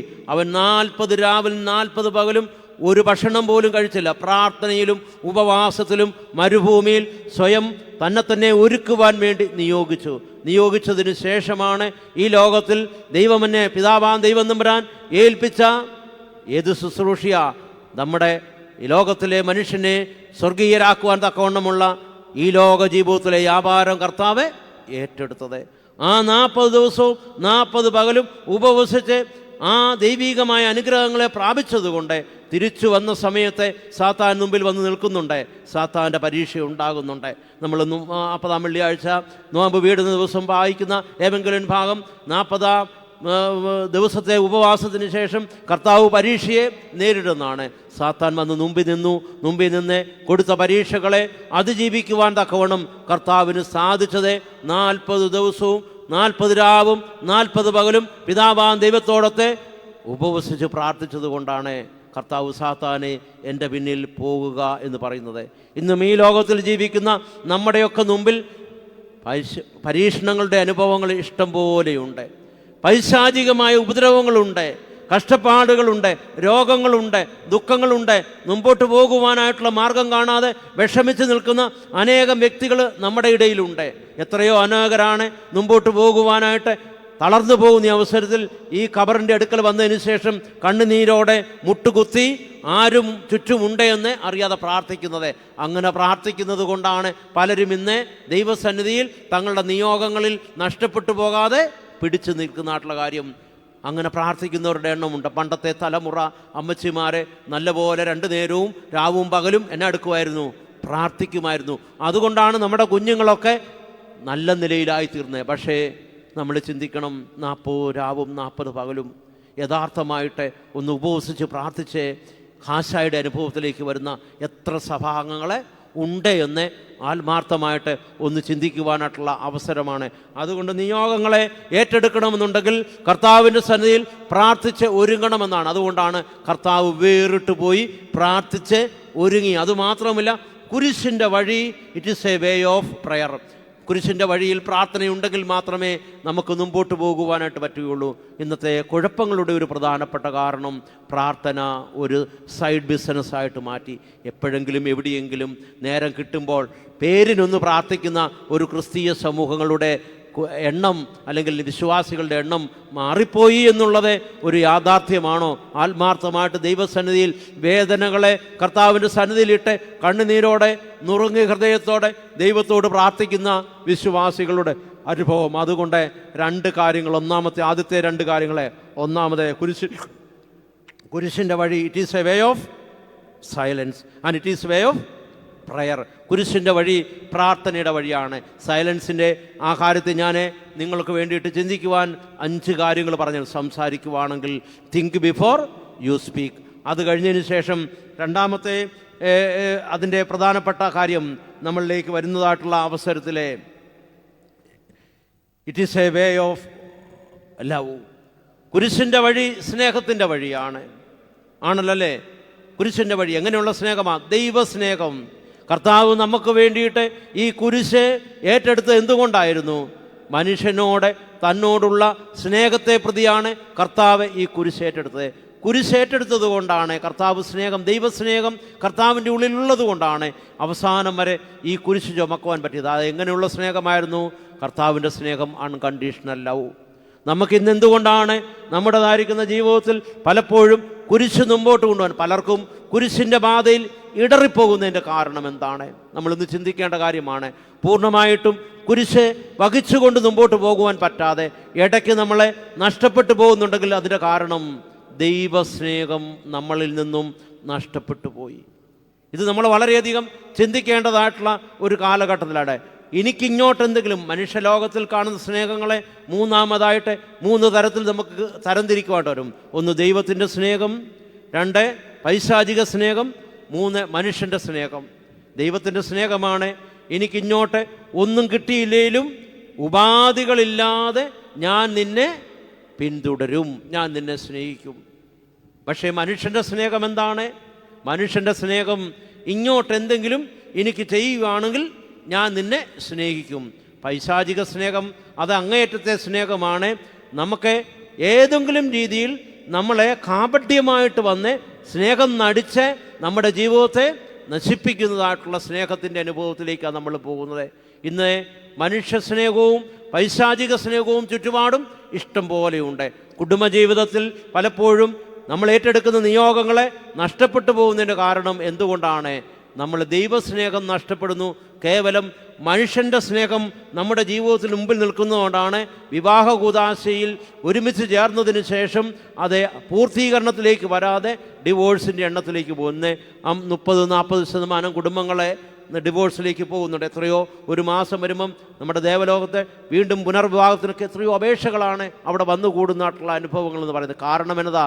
ദൈവസ്നേഹമുണ്ടെങ്കിൽ ഒരിക്കലും ഇങ്ങോട്ടൊന്നും എനിക്ക് കിട്ടിയില്ലെങ്കിലും ആ വ്യക്തിക്ക് വേണ്ടിയിട്ട് എനിക്ക് കൊടുക്കുവാന്നുള്ളത് മുഴുവൻ കൊടുത്ത് അവരെ കൂടെ ചേർത്ത് നിർത്തുവാനുള്ള സ്നേഹം. ഇത് പലപ്പോഴും നമ്മളെ കൊണ്ട് സാധിക്കുന്നില്ല. കർത്താവിൻ്റെ സ്നേഹം, ക്രൂശിലെ സ്നേഹം നമ്മൾ പാടുന്നതാണ്. അതെന്നാ സ്നേഹമായിരുന്നു? ദൈവത്തിൻ്റെ സ്നേഹമായിരുന്നു. ദൈവസ്നേഹം നഷ്ടപ്പെട്ടാൽ പിന്നെ എനിക്ക് മറ്റുള്ളവരെ ഉൾക്കൊള്ളാൻ പറ്റുകയില്ല. അതുകൊണ്ട് കുരിശിൻ്റെ വഴി ദൈവത്തിൻ്റെ സ്നേഹമാണ്. രണ്ടാമത് കുരിശിൻ്റെ വഴിയിൽ നമുക്ക് തടസ്സമായിട്ട് നിൽക്കുന്നത് മനുഷ്യൻ്റെ സ്നേഹമാണ്. മനുഷ്യൻ്റെ സ്നേഹം ഇതാണ്: എനിക്കിങ്ങോട്ട് ഉപകാരം ഉള്ള കാലത്തോളവും ഞാൻ അങ്ങോട്ട് നിങ്ങളെ സ്നേഹിക്കും. അതുകൊണ്ടാണല്ലോ നമുക്കറിയാം എന്നതാണ് ഇപ്പോഴത്തെ കാലഘട്ടത്തിൽ കുഞ്ഞുങ്ങൾക്ക് വേണ്ടിയിട്ട് എല്ലാം ചെയ്തു കൊടുത്തതിന് ശേഷം നമ്മുടെ ശരീരം കൊണ്ട് കുഞ്ഞുങ്ങൾക്ക് അധ്വാനിക്കുവാൻ പറ്റാത്ത കാലഘട്ടമായി കഴിയുമ്പോഴത്തേക്കിനെ ആ കുഞ്ഞുങ്ങൾക്ക് പിന്നെ ഈ ശരീരത്തെ ആവശ്യം കാണുകയില്ല. നമ്മുടെ ശരീരം മറ്റുള്ളവർക്ക് എപ്പോഴാണ് വേണ്ടത്? എൻ്റെ ശരീരം കൊണ്ട് മറ്റുള്ളവർക്ക് എന്തെങ്കിലും പ്രയോജനമുണ്ടാകുന്ന സമയത്ത് ഈ ശരീരം മറ്റുള്ളവർക്ക് ആവശ്യമുണ്ട്. എൻ്റെ ശരീരം മറ്റുള്ളവർക്കൊരു ബാധ്യതയാവുമെന്ന് തോന്നുമ്പോൾ ഈ ശരീരത്തെ കൊണ്ട് അവർക്ക് യാതൊരു താല്പര്യങ്ങളും കാണുന്നില്ല. അതുകൊണ്ടാണല്ലോ മനുഷ്യൻ സ്നേഹിക്കുന്നത് ആത്മാവിനെയല്ല, പിന്നെ എന്തിനെയാ? ശരീരത്തെയാണ്. മനുഷ്യൻ സ്നേഹിക്കുന്നത് ഹൃദയത്തെയല്ല, എന്തിനെയാണ്? ശരീരത്തെയാണ് സ്നേഹിക്കുന്നത്. അതുകൊണ്ട് നമ്മുടെ ശരീരം മറ്റൊരു വ്യക്തിക്ക് പ്രയോജനപ്രദമാകുന്നില്ലെങ്കിൽ പിന്നെ ഈ ശരീരം അവർക്കൊരു ബാധ്യതയായി തീർന്നു കഴിഞ്ഞാൽ അവരുടേതായിരിക്കുന്ന രീതികളും മാറും.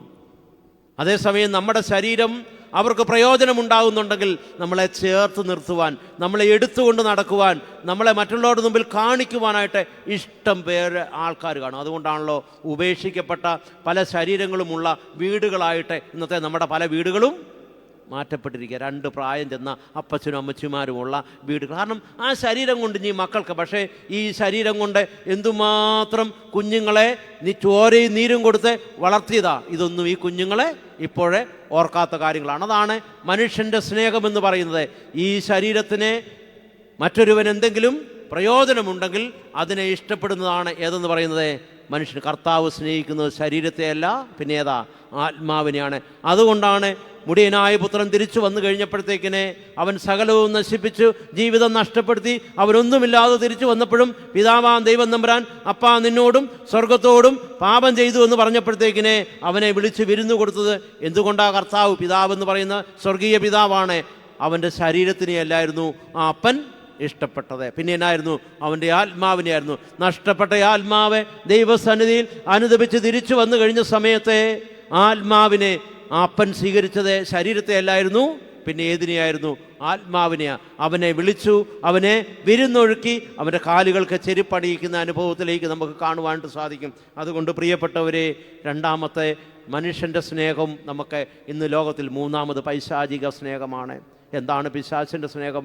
പെട്ടെന്ന് നിങ്ങൾക്ക് മനസ്സിലാക്കാൻ പറഞ്ഞു കഴിഞ്ഞാൽ പിശാചിൻ്റെ സ്നേഹം എന്ന് പറയുന്നത് നമ്മുടെ 10, 15, 16 വയസ്സുള്ള കുഞ്ഞുങ്ങളൊക്കെ പ്രായപൂർത്തിയായി കഴിയുമ്പോഴത്തേക്കിനെ ചുറ്റുപാടുമുള്ള ഓരോ ആമ്പിള്ളേരെ, ഈ അടുത്ത സമയത്ത് നമ്മൾ പത്രത്തിൽ എനിക്കറിയാമല്ലോ, നിങ്ങൾ വായിച്ചായിരുന്നു, ഇവിടെ അടുത്തുള്ള ഈ നമ്മുടെ DB കോളേജിൽ എങ്ങാണ്ട് പഠിക്കുന്ന ഒരു കൊച്ച് പ്രണയത്തിൽപ്പെട്ടതിന് ശേഷം ഒരുത്തനെ ഇഷ്ടമാണെന്ന് പറഞ്ഞതിന് ശേഷം ഇല്ലെന്ന് പറഞ്ഞ പെങ്കൊച്ച് അകത്ത് കയറി തൂങ്ങി മരിച്ച ഒരു കഥ ഇതിനടുത്തായതുകൊണ്ട് നമ്മൾ പത്രത്തിൽ വായിച്ചു. അതെന്ത് സ്നേഹമാ! കുഞ്ഞുങ്ങൾ ഈ ശരീരത്തിന് വേണ്ടിയിട്ട് ഈ കുഞ്ഞുങ്ങളെ ആകർഷിച്ചു കൊണ്ടുപോകുന്ന അതാണ്. ഇത് നശിപ്പിക്കുവാൻ വേണ്ടിയിട്ടുള്ള സ്നേഹം, പൈശാചിക സ്നേഹം. എന്തിനാ ഒരു കുഞ്ഞുങ്ങളെ, പല കുഞ്ഞുങ്ങളും ഇഷ്ടം പോലെ, ഞാൻ ഈ ഒരു കൗൺസിലിംഗ് എന്ന് പറയുന്ന മേഖലയിൽ പ്രവർത്തിക്കുന്നുണ്ട്. എത്രയോ ജീവിതത്തിൽ നാശത്തിൻ്റെ അനുഭവത്തിലേക്ക് ഓരോ കുഞ്ഞുങ്ങളുമായിട്ട് ഇടപെട്ട് ജീവിച്ചതിന് ശേഷം അപ്പനും അമ്മയും കണ്ണുനീരോടെ നഷ്ടപ്പെട്ട കുഞ്ഞുങ്ങളെ വീണ്ടെടുക്കുവാൻ വേണ്ടിയിട്ട് കൊണ്ടുവരുന്നത്. ആ കുഞ്ഞുങ്ങളോട് പറയും, മക്കളെ ഇത് സ്നേഹമല്ല, മനുഷ്യ സ്നേഹവുമല്ല, ദൈവസ്നേഹവുമല്ല, പിന്നെ ഏതാ? പിശാചിൻ്റെ സ്നേഹമാണ്. നിൻ്റെ ജീവിതം നശിപ്പിക്കുവാൻ താക്കണമാണ്. അങ്ങനെയുള്ള പൈശാചിക പ്രവർത്തനങ്ങളുള്ള ആൾക്കാരുടെ ചുറ്റുമാണ് ഇന്നത്തെ തലമുറ ജീവിക്കുന്നത്. അതുകൊണ്ട് കുരിശിൻ്റെ വഴി എന്താണ്? കുരിശിൻ്റെ വഴി സ്നേഹത്തിൻ്റെ വഴിയാണ്. മൂന്നാമത് എന്താണ് കുരിശിൻ്റെ വഴി എന്ന് പറയുന്നത്? കുരിശിൻ്റെ വഴി എന്ന് പറയുന്നത് it is a way of sacrifice. കുരിശിൻ്റെ വഴി സഹനത്തിൻ്റെ വഴിയാണ്. കർത്താവ് നമുക്ക് വേണ്ടിയിട്ട് കുരിശ് സഹിച്ചു. നമ്മൾ ഓർക്കണം, ഗെത്സമനെ തോട്ടത്തിൽ കർത്താവ് പ്രാർത്ഥിക്കുമ്പോഴത്തേന് പറയുന്നുണ്ട്, അവൻ്റെ രക്തം വേയർപ്പായിട്ട് ഇതിലേ വന്നു, രോമകൂപങ്ങൾ കൂടെ വന്നു. തൻ്റെ സഹനത്തെക്കുറിച്ച് കർത്താവ് ഓർത്തു, പ്രാർത്ഥിച്ച് അനുഗ്രഹം പ്രാപിച്ചു. പ്രാർത്ഥിച്ച് അനുഗ്രഹം പ്രാപിച്ചതിന് ശേഷം ഈ കുരിശ് ചുമന്നുകൊണ്ട് ഗോകുൽത്തായിലേക്കുള്ള യാത്ര, കുരിശിൻ്റെ വഴിയിൽ ആ കുരിശ് നാട്ടുള്ള അനുഭവം, അതിനുശേഷം അവിടെ കടക്കുന്ന കുറേ നിമിഷങ്ങളെ, ഇതെല്ലാം സഹനത്തിൻ്റെ വഴികളായിരുന്നു, ത്യാഗത്തിൻ്റെ വഴിയായിരുന്നു.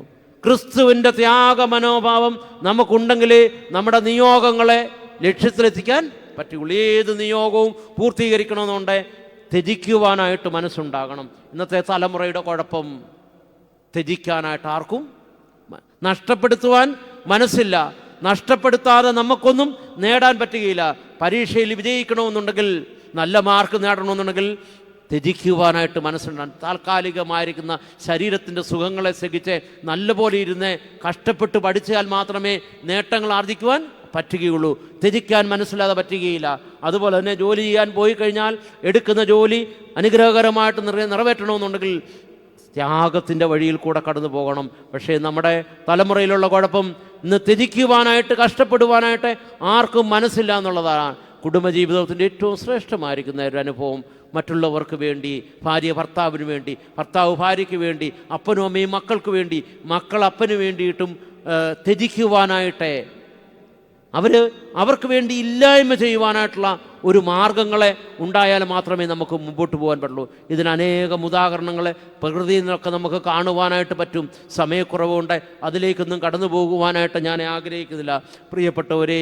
അതുകൊണ്ട് ക്രൂശിൻ്റെ മാർഗമെന്ന് പറയുന്നത് ത്യാഗത്തിൻ്റെ മാർഗമാണ്.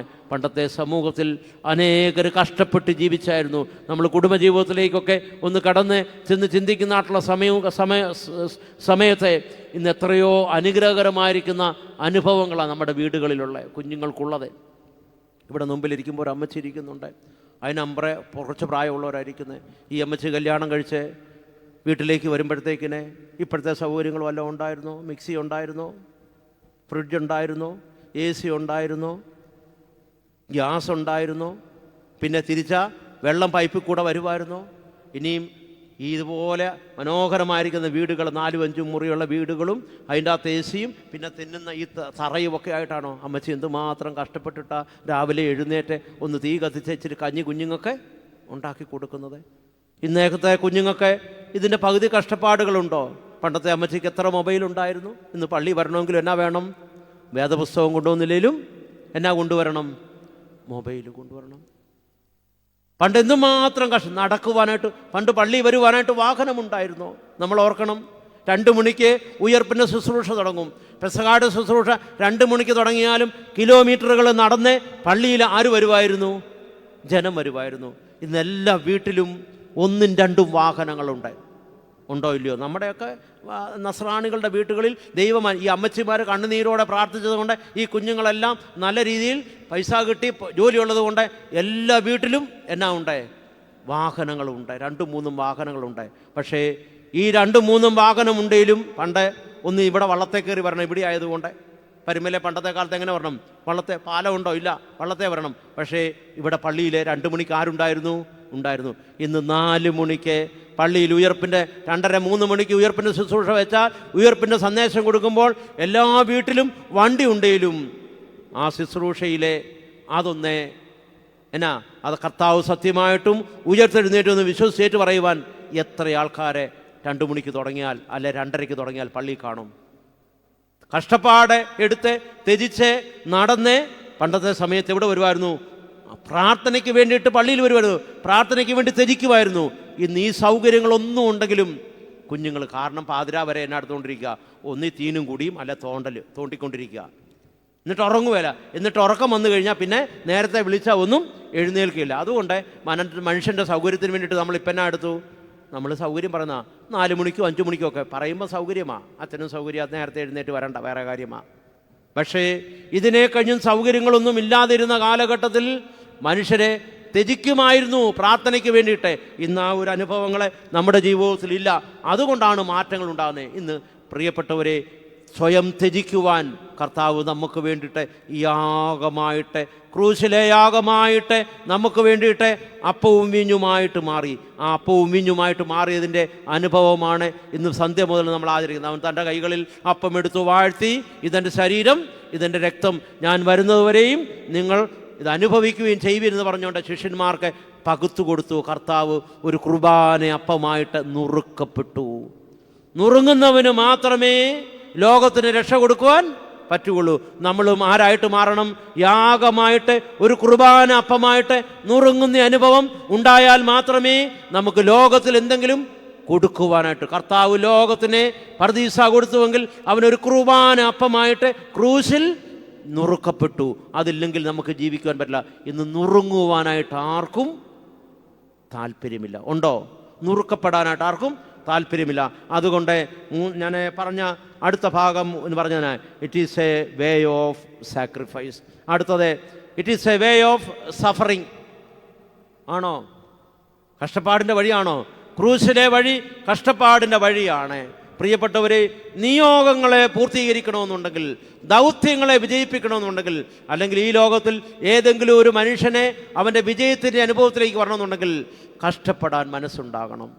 കഷ്ടപ്പെടാൻ മനസ്സില്ലാത്തവർക്കൊരിക്കലും നിയോഗങ്ങളെ പൂർത്തീകരിക്കുവാൻ പണ്ടത്തെ തലമുറ കഷ്ടപ്പെടുമായിരുന്നു. ഇന്നത്തെ തലമുറ കഷ്ടപ്പെടാൻ പലപ്പോഴും മനസ്സില്ല.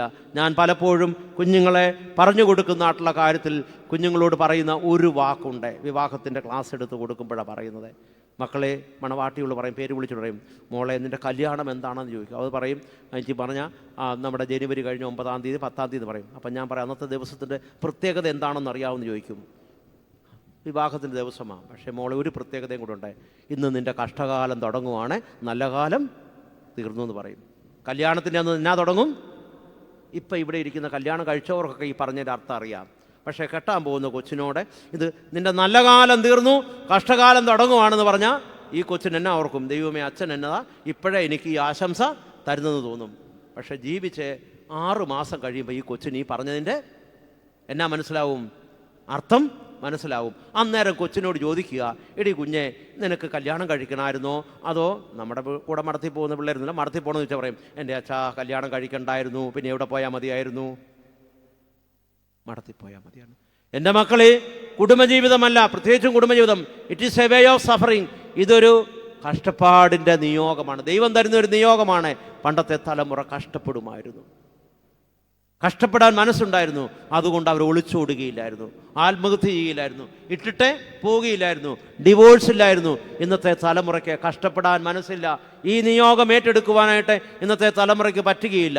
അതുകൊണ്ട് പ്രിയപ്പെട്ടവരെ, ഇന്ന് ജീവിതം നാശത്തിൻ്റെ അനുഭവത്തിലേക്ക് പലപ്പോഴും പോവുകയാണ്.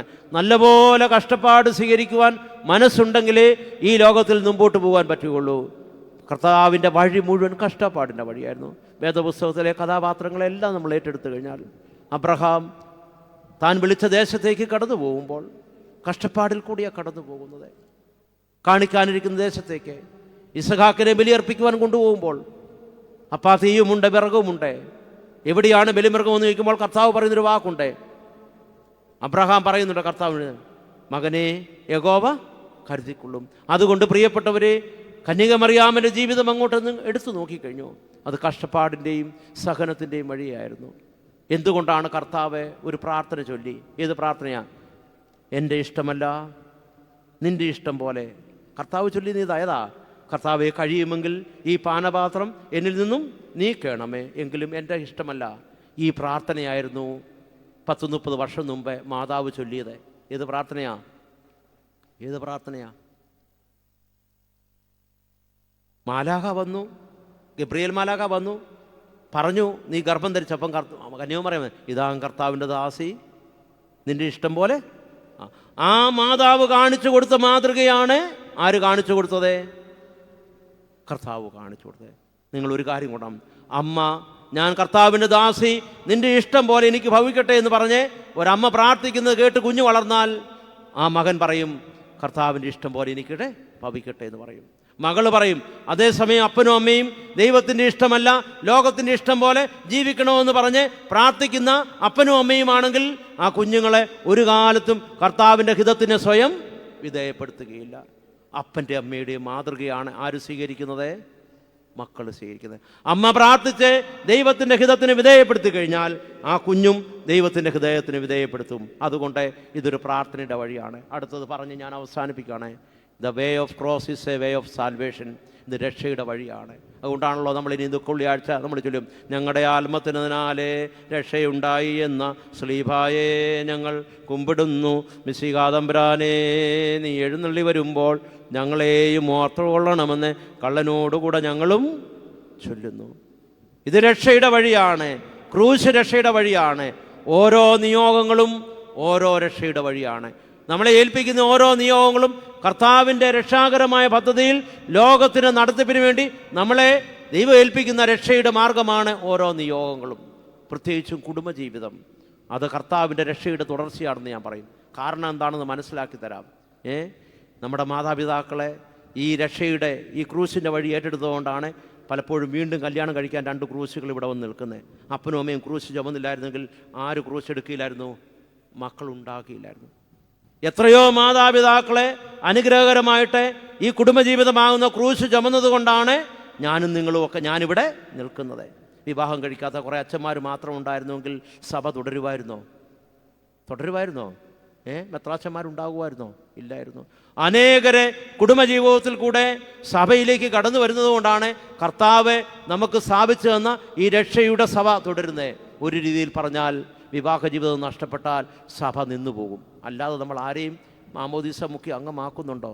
നമ്മുടെ മക്കൾ കല്യാണം കഴിച്ച് അവരുടെ കുഞ്ഞുങ്ങളുണ്ടായി, അവർ മാമോദീസ മുങ്ങി, അവർ കുമ്പസാരിച്ച് കുർബാന അനുഭവിച്ച് വിവാഹത്തിൽ കൂടെ വരുന്നതുകൊണ്ടാണ് ഈ സഭയുടെ തുടർച്ച. വിവാഹ കൂദാശ നിന്നുപോയാൽ സഭ നിന്നുപോകും. അതുകൊണ്ട് ഞാൻ പറയും, കുടുംബജീവിതം it is a way of salvation. കർത്താവ് തന്ന രക്ഷയുടെ തുടർച്ചയുടെ ഏറ്റവും പ്രധാനപ്പെട്ട ഒരു കൂദാശയാണ് വിവാഹ കൂദാശ. അതുകൊണ്ട് ഇത് രക്ഷയുടെ കൂദാശയാണെന്ന് പറയും. നമ്മുടെ കുടുംബജീവിതത്തിലേക്ക് നമ്മൾ പോകുമ്പോൾ നമ്മുടെ ജീവിതത്തെ നമുക്ക് ദൈവസന്നിധിയിലെ സമർപ്പിക്കാം. പ്രിയപ്പെട്ടവരെ, എൻ്റെ സമയങ്ങളെ തീരുകയാണ്. അതുകൊണ്ട് ഞാൻ പറഞ്ഞ് അവസാനിപ്പിക്കുകയാണ്. ഞാൻ ക്രൂശിൻ്റെ വഴിയെക്കുറിച്ചാണ് നമ്മൾ ധ്യാനിച്ചത്. കർത്താവ് ക്രൂശ് എടുക്കുന്നതിന് മുമ്പായിട്ട് ഗെത്സെമനെ തോട്ടത്തിലേക്ക് പോയി പ്രാർത്ഥിച്ചു. പ്രാർത്ഥിക്കാതെ ക്രൂശ് ചുമക്കുവാൻ ആർക്കും പറ്റുകയില്ല. രണ്ടാമത് ക്രൂശ് ചുമക്കുമ്പോൾ ആ ക്രൂശിൻ്റെ വഴി മുമ്പോട്ട് പോകണമെന്നുണ്ടെങ്കിൽ മറ്റുള്ളവർ കൂടെ പ്രാർത്ഥിക്കണം. ക്രൂശിൻ്റെ വഴിയിലെ 4 കാര്യങ്ങളായിരുന്നു ഞാൻ പറഞ്ഞത്. It is a way of silence and it is a way of prayer. ക്രൂശിൻ്റെ വഴി നിശബ്ദതയുടെ വഴിയാണ്, പ്രാർത്ഥനയുടെ വഴിയാണ്. ക്രൂശിൻ്റെ വഴി കർത്താവിൻ്റെ സ്നേഹത്തിൻ്റെ വഴിയാണ്. ക്രൂശിൻ്റെ വഴി ത്യാഗത്തിൻ്റെ വഴിയാണ്. ക്രൂശിൻ്റെ വഴി സഹനത്തിൻ്റെ വഴിയാണ്. ക്രൂശിൻ്റെ വഴി രക്ഷയുടെ വഴിയാണ്. അതുകൊണ്ട് ക്രൂശിൻ്റെ വഴിയിലേക്ക് യാത്ര ചെയ്യുവാൻ തക്കവണ്ണം നാളെ പെസഹായിലേക്ക് വന്നതിന് ശേഷം കർത്താവിൻ്റെ പെസഹാ കുർബാന അനുഭവിച്ചിട്ട് ദുഃഖ വെള്ളിയാഴ്ച കർത്താവിൻ്റെ ക്രൂശിൻ്റെ വഴിയിൽ ഒരു ദിവസം നമ്മൾ യാത്ര ചെയ്യുന്ന അനുഭവമാണ് ഏതെന്ന് പറയുന്നത് ദുഃഖ വെള്ളിയാഴ്ചയുടെ ശുശ്രൂഷ. ആ ക്രൂശിൻ്റെ വഴിയിൽ ഇത് വീണ്ടും ഒന്ന് ഓർക്കുവാനായിട്ടും ദൈവത്തോട് ചേർന്ന് ഈ ഞങ്ങളുടെ മുമ്പോട്ടുള്ള ജീവിതത്തിൽ നമ്മുടെ ജീവിതത്തിൻ്റെ നന്മയ്ക്ക് വേണ്ടിയിട്ട് ഈ ക്രൂശിൻ്റെ വഴിയെ ഒന്ന് മുമ്പോട്ട് കൊണ്ടുപോകുവാൻ തക്കവണ്ണം ദൈവം നമ്മളെ ഒരുക്കട്ടെ എന്ന് പ്രാർത്ഥിക്കുന്നു. ഒരു വാക്ക് പറഞ്ഞുകൊണ്ട് 12 മണിക്ക് ഉച്ച നമസ്കാരമുണ്ട്. അതിന് മുമ്പായിട്ട് ഞാൻ വാക്കുകളെ ചുരുക്കുകയാണ്. ഞാൻ അടുത്ത സമയത്ത് വായിച്ച ഒരു ചെറിയ ചിന്തകൻ്റെ വാക്കുകളാണ്. Your anger will trigger your anger. നിങ്ങളുടെ ദേഷ്യം മറ്റുള്ളവരുടെ ദേഷ്യത്തെ കൂട്ടും. Your anger will trigger their anger. ഞാൻ ദേഷ്യപ്പെട്ടാൽ നിങ്ങൾ എന്നെ അടുക്കും, ദേഷ്യപ്പെടും. Your anxiety will trigger your anxiety. ഞാൻ അധികം ഉത്കണ്ഠയുള്ളവനായിട്ട് മറ്റുള്ളവരുടെ മുമ്പിൽ പെരുമാറിക്കഴിഞ്ഞാൽ എൻ്റെ ചുറ്റുപാട് നിൽക്കുന്നതിലേക്ക് അത് പകരും. Your calmness will trigger your calm. നിങ്ങളുടേതായിരിക്കുന്ന ശാന്തത മറ്റുള്ളവരുടെ മനസ്സിൽ ശാന്തത കൊടുക്കും. Your prayer will trigger your prayer. നിങ്ങളുടെ പ്രാർത്ഥന മറ്റുള്ളവരുടെ മനസ്സിൽ പ്രാർത്ഥനയുടെ അലകൾ ഒഴുക്കും. Become the lighthouse in the storm. ചിന്തകനാ become the lighthouse in the storm. ജീവിതത്തിൻ്റെ സംഘർഷങ്ങളുടെ, വേദനകളുടെ, ദുഃഖങ്ങളുടെ, കഷ്ടപ്പാടുകളുടെ നടുവിൽ കൂടെ കടന്നു പോകുമ്പോൾ ക്രൂശിൻ്റെ വഴിയെ ധ്യാനിച്ച് നിങ്ങൾ അതിൻ്റെ ഇടയിൽ ഒരു ലൈറ്റ് ഹൗസ്, പ്രകാശം ചൊരിയുന്ന, മനസ്സുകളെ മറ്റുള്ളവരുടെ മനസ്സിനെ പ്രകാശത്തിലേക്ക്, ശാന്തതയിലേക്ക്, സന്തോഷത്തിലേക്ക് നയിക്കുന്ന ഒരു ലൈറ്റ് ഹൗസായിട്ട് നിങ്ങളെ മാറുക എന്നാണ് ആ ചിന്തന അവിടെ ഇരിക്കുന്നത്. കർത്താവ് he's A light house in the time of the Storm. നമ്മുടെ ജീവിതത്തിൻ്റെ തകർച്ചയിൽ ജീവിതത്തെ മുമ്പോട്ട് നയിക്കുവാൻ തക്കവണ്ണമുള്ള ഒരു ലൈറ്റ് ഹൗസാണ്. അതുകൊണ്ടാണ് കർത്താവ് പറയുന്നു, ഞാനാകുന്നു ലോകത്തിൻ്റെ പ്രകാശം. I am the light of the world. ഞാനാകുന്നു ലോകത്തിൻ്റെ പ്രകാശം.